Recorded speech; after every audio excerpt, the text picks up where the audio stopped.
Halo pemirsa, langsung dari studio IDX Channel Jakarta, saya David San Oval kembali hadir dalam program Market Review, program yang mengupas isu-isu penggerak pasar modal Indonesia.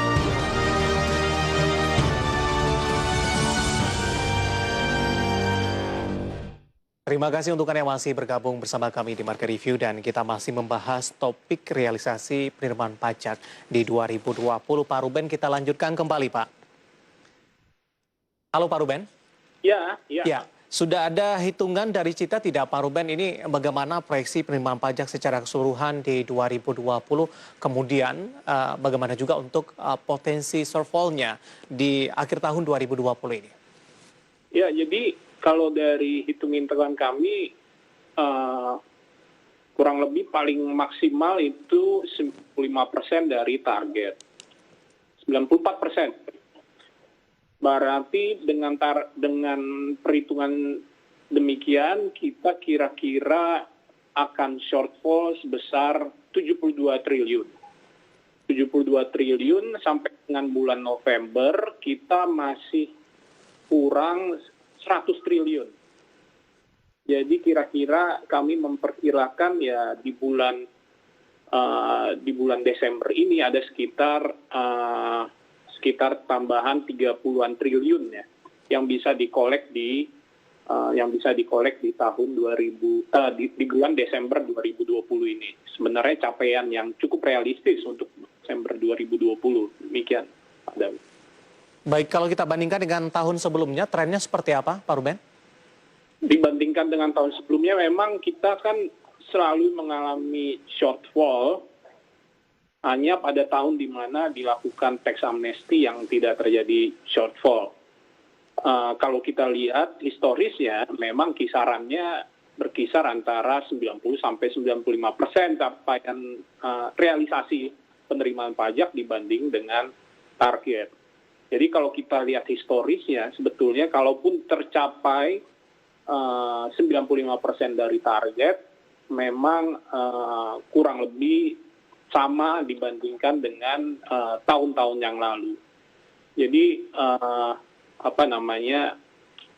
tapi harus diingat bahwa targetnya sendiri sebenarnya sudah diturunkan sebesar 25% dari target yang ditetapkan sebelumnya.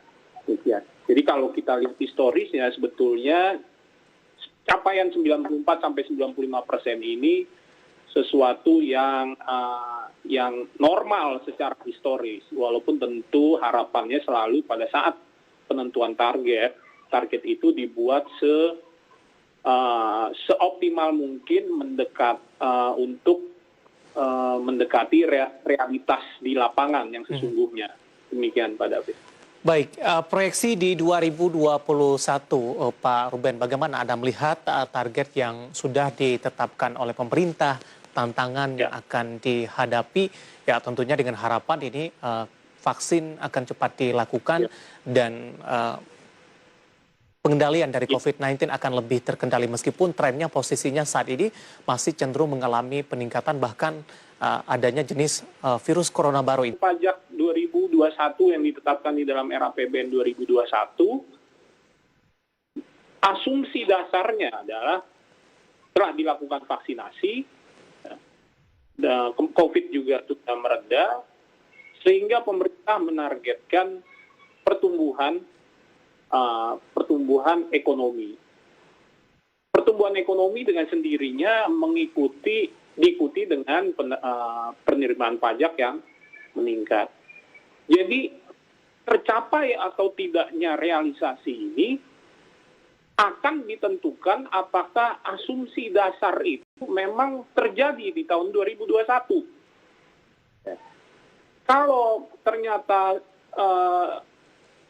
vaksinasi juga belum dapat 21, maka menurut kami mau tidak mau pemerintah juga harus merevisi target penerimaan maupun pertumbuhan ekonomi, karena vaksinasi yang belum terjadi secara masif dengan sendirinya akan di beberapa daerah yang yang belum memperoleh vaksinasi, tentu akan tetap harus dilakukan pembatasan aktivitas. Pembatasan aktivitas konsekuensinya adalah aktivitas ekonomi pun menjadi menjadi terhambat.